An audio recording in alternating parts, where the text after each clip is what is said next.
So how's everybody doing? Hope everyone's doing good. So we're going to talk about Bitcoin, Ethereum, the dollar. We'll look at ES, but kind of just want to talk about, the trades that I'm in, my analysis, what I think might happen next. We've put in a new yearly high on Bitcoin, right? So this was the previous yearly high. You can see we traded above that. So fresh highs, what does that mean? What are we looking for as a trader? All that kind of stuff. Want to give a real quick shout out to the sponsors and partners of these streams, PrimeXBT. So if you guys want to know the best way to support me, it's by using my affiliate links. PrimeXBT is the one who's been sponsoring these streams for well over a year now. So I thank them very much for the support. And if you want to support me, support the channel, you want to continue to see content coming out like this, use the link in the description. Use code MAIN50 before you deposit any money to get a 7% deposit bonus to a maximum of $7,000. And on Prime, without KYC, you can trade gold, silver, ES. So if you're wanting to follow those trades that I'm posting that aren't specifically crypto, obviously you can trade all of your crypto there as well. You can do that on Prime. So thanks for the Prime team. Yeah, if you want to support me, click that link, deposit some money, start trading over there. So yeah, let's get into Bitcoin here. So as you guys know, I was pretty confident, on the way up here in terms of my directional bias. So what was I looking for? Being super bullish basically on this sweep here,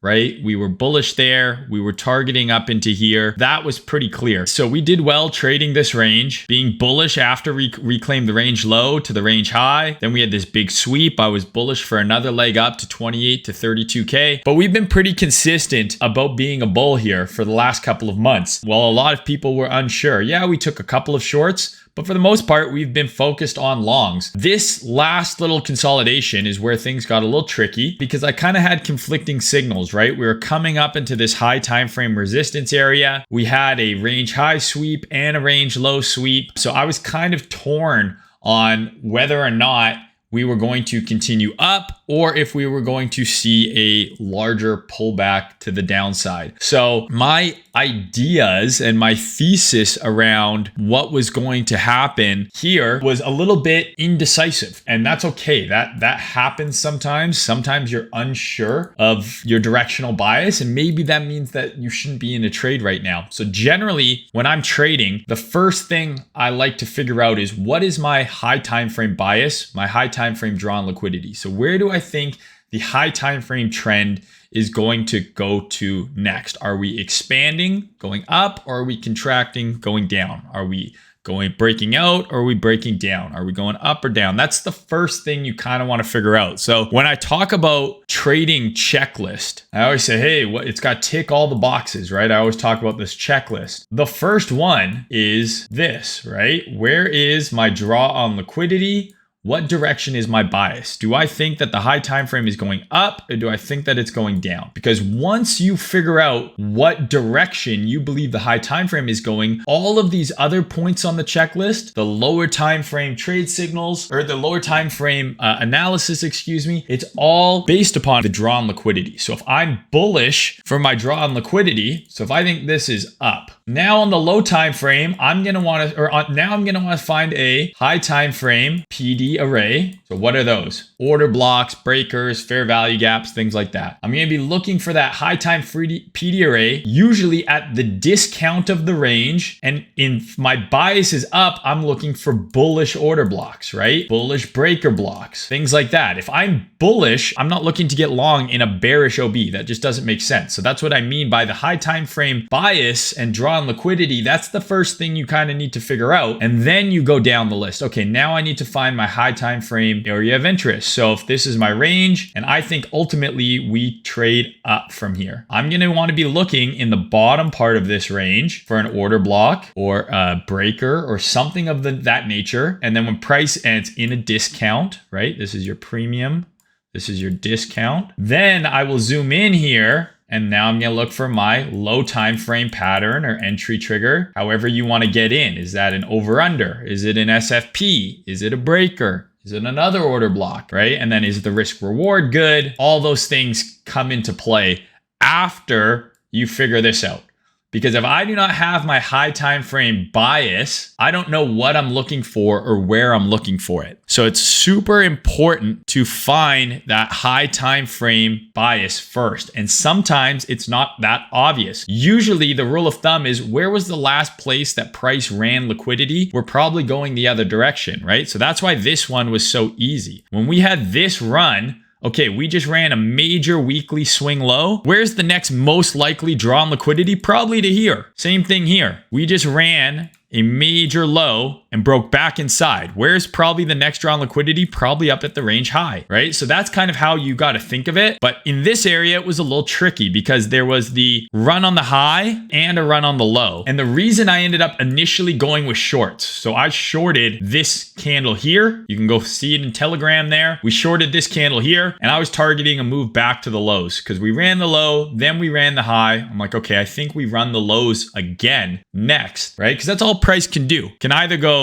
sideways, right? Or it can go up or it can go down. That's it. So you assume sideways until it breaks out, right? So if we're in a range, you assume it is a range until it is no longer a range. It's that easy. This is a range until it was no longer a range. So you could buy the low, sell the high, buy the low, sell the high, buy the low, sell the high. And then eventually it actually starts to trend one direction or the other. So I had a little bit of conflicting data here in terms of just how I look at the charts with my bias. I was like, okay, I personally thought, yeah, I can see an argument for longs and shorts, but my view on the dollar was that it is going to rally, and my view on equities was that they are ready to turn over. So those two additional pieces were like, okay, I think I'm going to go with the bearish bias here. And that ended up being wrong, which is fine. I took out some of the trade here. So we shorted here, we got a dump. I closed 25% of my trade.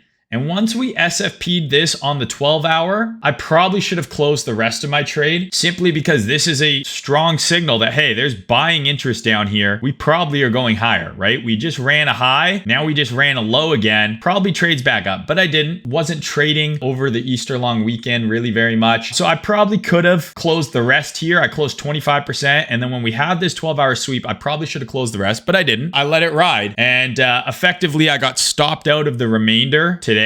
But last night I flipped long on Ethereum to hedge because I'm like, if this is going to go up, I think it goes up hard and I want to have some long exposure. So what was the long setup? The nice thing is, for you guys at least, is even though I was bear biased and I ended up taking the short here down into here, I gave you guys the long setup in Telegram. I posted with the RR tool even, right? I gave you straight up, like, this is the exact long setup with the long tool and everything. So it's not like I was, this is, I didn't take the trade myself, but I laid it all out. And I know a lot of you guys took it because you guys let me know, usually in the wins channel and things like that. And I did a bunch of writing on it, right? But I literally gave y'all the trade. So this was from Telegram. I posted this in Telegram on April 6th. So I gave you the entire trade. I just didn't take it, but I still saw and was aware of the potential for the long setup there. So I posted it and I said, listen, the long setup makes sense. We have the H12 sweep. We have this H12 breaker here. And then we got a bunch of low time frame confirmations within the H12 breaker. So what were those? I'll mark this up from bare bones here. So we had our range low and then we had our range high. Boom, ping pong, ping pong. Here, we made a higher high. Okay, so now this is now the range low and this is the range high. This swing.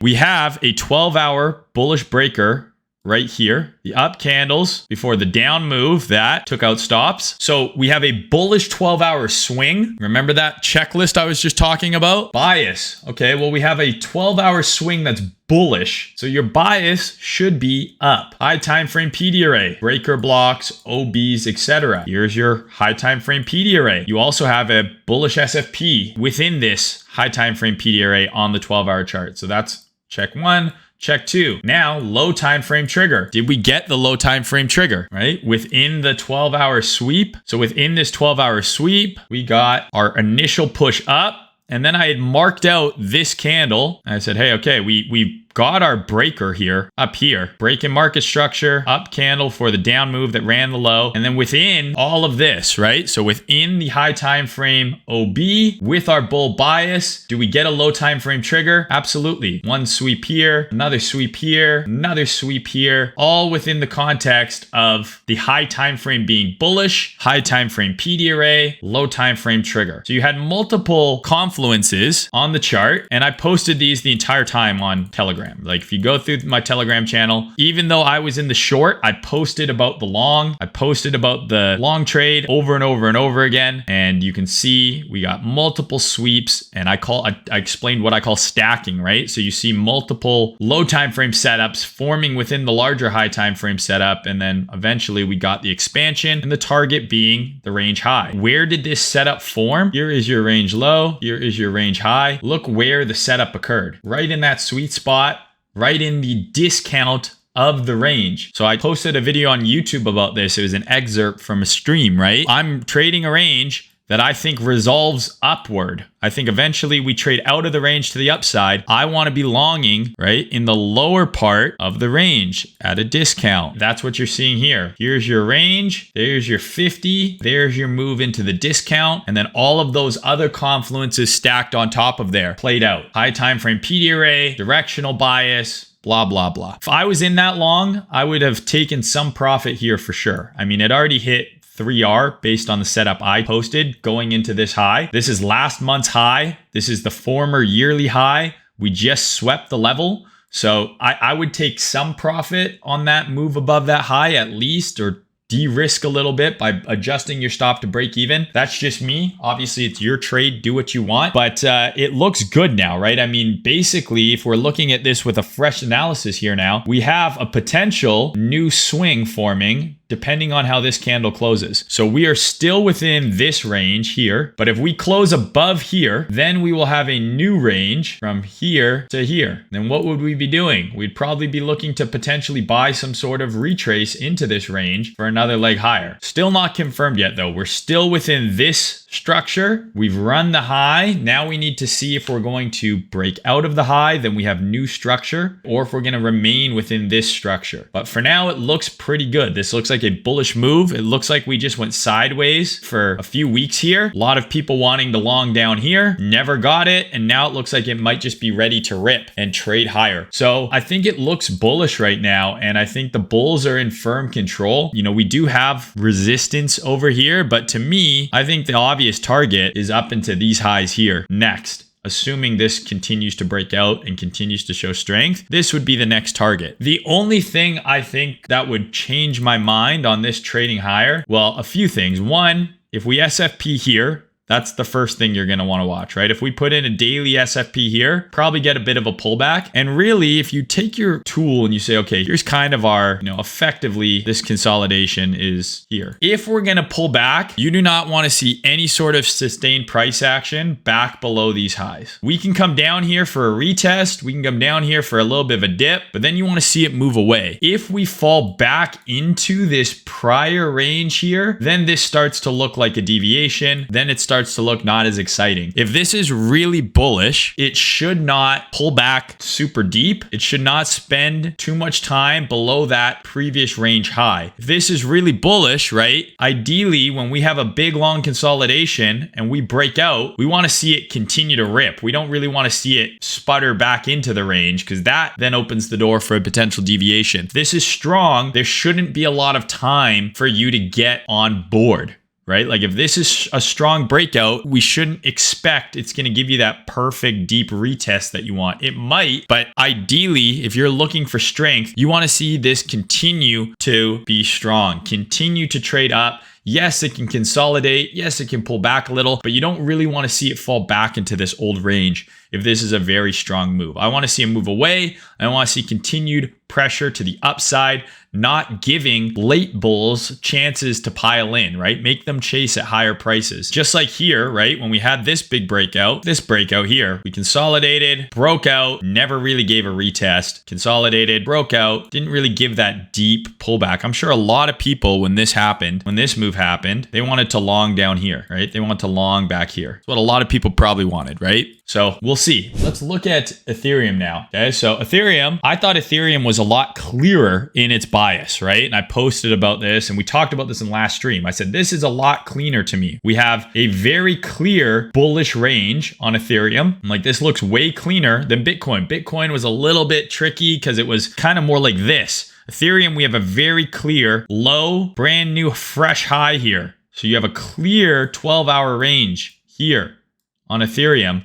That was much cleaner. The setup on Ethereum to me was more obvious. We had our clear range. We have our high time frame order block here. We got an H12 SFP and an hourly SFP, and then I ended up entering on the hourly on a breaker. So the Ethereum setup was just cleaner. It just looked better to me. That's why I took it. You'll see here on the right that Bitcoin is up more than Ethereum. What does that mean? It means Ethereum BTC is going down. As you can see, we had this range drawn out, came right to the mid range and is nuking. So Bitcoin is still the stronger of the two assets. So I had a lot of people ask me, why'd you long Ethereum instead of BTC, right? Why would you long this one? There's always going to be an asset that outperforms the asset that you chose to long. So if everything goes up, let's say every single coin went up today, it's very unlikely that the one you pick is the absolute top gainer. Maybe it's a better gainer than most, right? Maybe it's in the top 10%, but there's always going to be a stronger coin, a coin that rallied harder. Bitcoin went up 3%. Well, this went up 7%. Yes, you want to try and find the high beta play, of course. So looking at Ethereum BTC, rejecting at the mid-range, good chance that if everything breaks up, Ethereum's going to underperform Bitcoin. That's part of it. But the other part of it is, where is the trade more obvious to you? And if the chart on Ethereum is cleaner, you can just see the setup form better, the risk reward makes more sense for you, that's going to be the trade, in my opinion, that you should take. So for me, yes, I always try and find the higher beta play, but sometimes one chart just speaks to me more clearly than the other chart, and that's why I'm taking the trade on that chart. I just see the trade more cleanly. So that's exactly why I took this long on Ethereum. This range was obviously bullish. The demand area was clear. H12 SFP right into that high time frame demand, into the discount of the range, right into the discount of the range, into the sweet spot. It just made more sense to me. It was more clear. So that's why I took Ethereum. 12-hour low to high,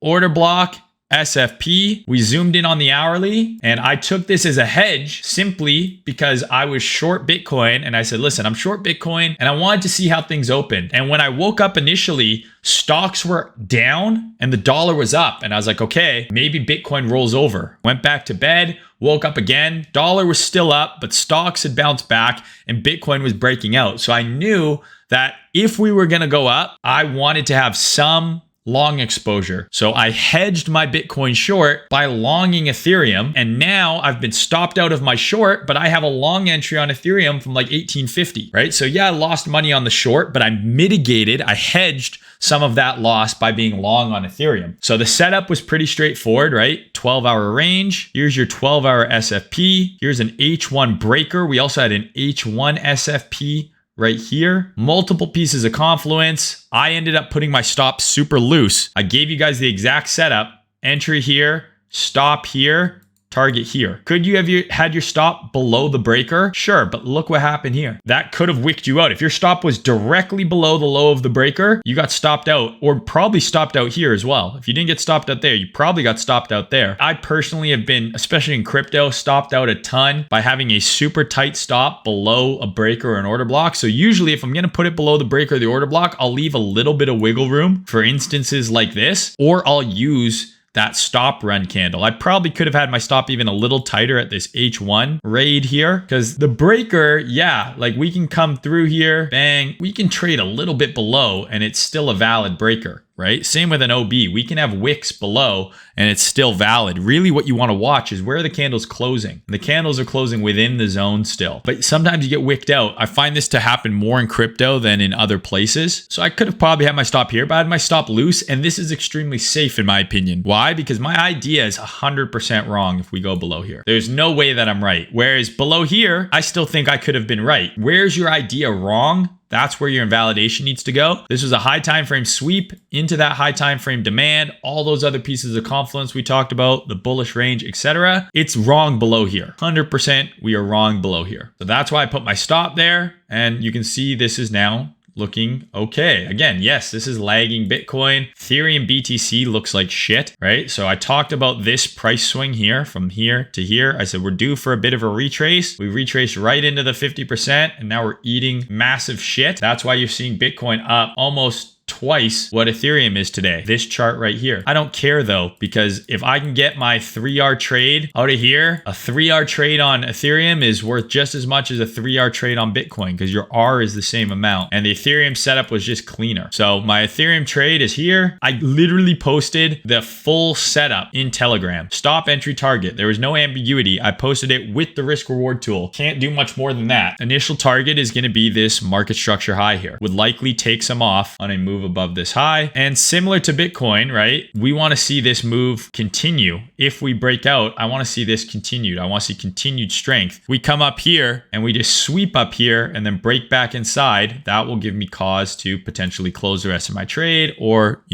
look for shorts, etc. I want to see strength. Right? You want to see strength. If this is a legit breakout, which it appears to be, we don't want to see a ton of, dips. I don't really want to see people get an opportunity to long back down here. I would much rather see us come back in and then nuke. I don't really want us to come back in here if we're going to continue to go higher. The only reason to start trading back below kind of 28,800 and these previous highs here, only reason to start trading below here again, I think, is if this was just a deviation and we're actually going to then trade down. Otherwise, I wanted to see continued strength. Let's take a look at the dollar here real quick. So the dollar got to move up, right? So we're trading within this range here, okay? Ran the high, then we came back down to the low. Now we're moving up again. And we had this weekly order block here. Now we've had a weekly SFP. My idea effectively was like, hey, I think that we might go up due to this weekly order block and this high time frame SFP. So that was kind of my thesis for the dollar potentially catching a bid and potentially bouncing. Now, what we need to see is the dollar needs to continue to show strength here and probably clear this high, right? Like this would be the range that I'm looking at. And I would want to see the dollar get above 103. And if that happens, I think there's a good chance we rally towards 105 and we get a pullback in equities, crypto, etc. But the looming downside target for the dollar is February's low here. So we have February's low here, and it kind of looks like it wants to run this before bouncing. So we could see run of this and then a buy up, or maybe we just go up from here. I don't know. A little bit tricky. Again, it went up today and so did Bitcoin and so did equities. So that kind of, synchronicity is not there right now in terms of their inverse correlation, but we ran out March's low, put in a bullish SFP on the weekly, and we're pushing up. So I want to see how the next couple of days unfold on the dollar. We also have CPI coming in, but above 103, I think we trade to 105. If we fail to break above the mid-range here, I think we then go down and take out February's low. If we do something like this, and this would be confluent with Bitcoin making another leg up into the 30,000s. Let's take a look at equities. So I'm still like flabbergasted by this move. To me, this shit should nuke. There's nothing going on economically that justifies us going up right now in stocks. I think maybe just the brief relief that we received in terms of rate hikes with the whole banking fiasco that happened over the last several weeks, maybe inspired some hope and some bullishness in the market, but they're going to raise rates. Again, they're not stopping. Inflation is still out of control. The economy is still largely in the shitter. So I don't understand why this is going up, and I've been thinking that this is going to roll over for some time now, and it just keeps pushing. And then we kind of came up into resistance here, we dumped off. I'm like, hey, maybe now, and then boom, V reversal. Maybe this wants to push a little higher. So right now I would argue that this is our 12-hour range. We're trading in the upper part. So what does that mean? I can't really justify a long up here based on how I trade. I would need to see us trade down here if I wanted to get long, but maybe this just continues to push. Maybe this wants to do like a quadruple top or a triple top up here. Maybe it wants to run, these highs here. I don't know. But I think ultimately this resolves in a move down. Regardless of how high it goes, I think ultimately this trades down. And I'm still of the belief that we trade back down to here. Could I be wrong? And could the bottom be in? Maybe. And if that's the case, that's the case. So what, right? I'll move on. But I can't really justify a long up here. And I just don't buy this. I just don't buy this fucking move for a second. I do think that this is due for a correction. We're still within this large,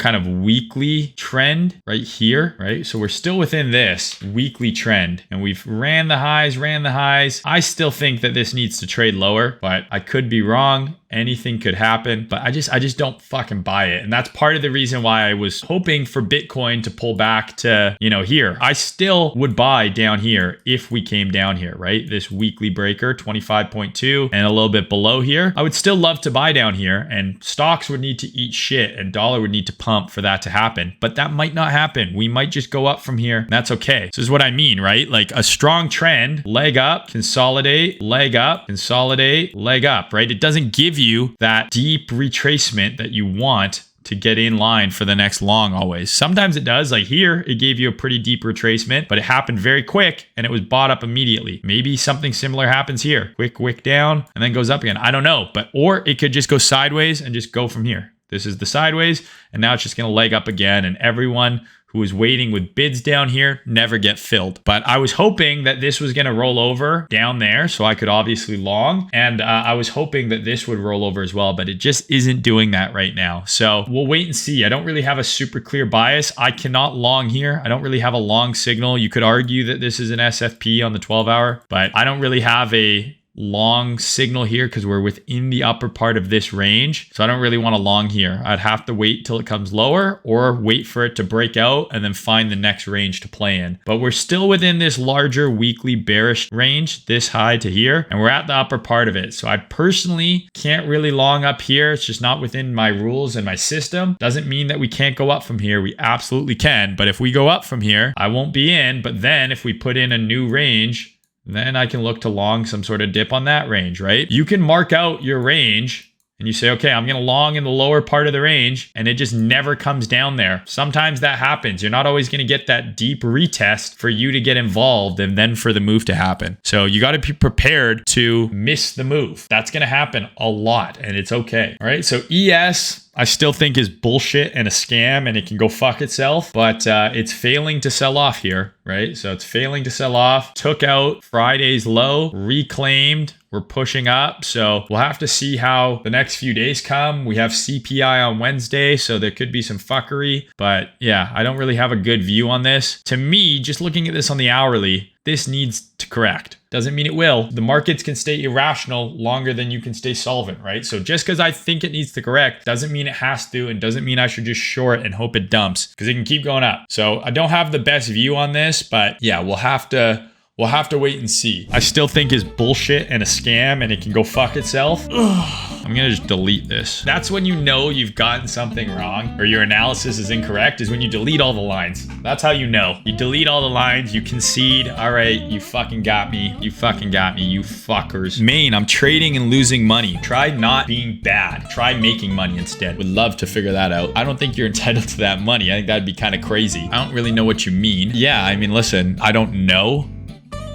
anything. I have no idea what you mean by that. How would that make sense? Where are you thinking of going long, bro? I'm in a long already. You guys not even watching? Sometimes I read these questions. I'm like, are you even watching the video? Can I find a girlfriend in your Discord? Probably not. You know the rules. See. Inshallah, mashallah, brother. Yeah, I thought price was gonna go down, so I shorted. That's how it works. And then it started going up, so I logged. That's trading, bro. I made 500K yesterday because of a bug on a prop form, but they refused to pay me out. They shouldn't pay you out. Whoopsies. A bug happened. Here's $500,000. That's nuts. I'm gonna say, and this is based on no science or biological knowledge, I don't know, like, do eyebrows grow slow? I don't know. Yeah, ask Gainsey, says. Gainsey's got some eyebrows to spare for sure. Arthur Hayes invested in 3AC. He wants his money back. Jeez. Hey, did you tan or bleach your eyebrows? Something weird your face is looking. That sounds like a fucking bot comment. Like, you sound like a bot. Trump NFTs. I own a handful of them. I bought like $10,000 worth before he was indicted, and they're pumping. So We'll see. Been looking hench recently. I don't know what that means. I'm gonna assume it's compliment. Thank you. This guy says, stop LARPing. You know nothing of the economy, boy. I do know how to block you from the channel forever. That was easy. Maybe.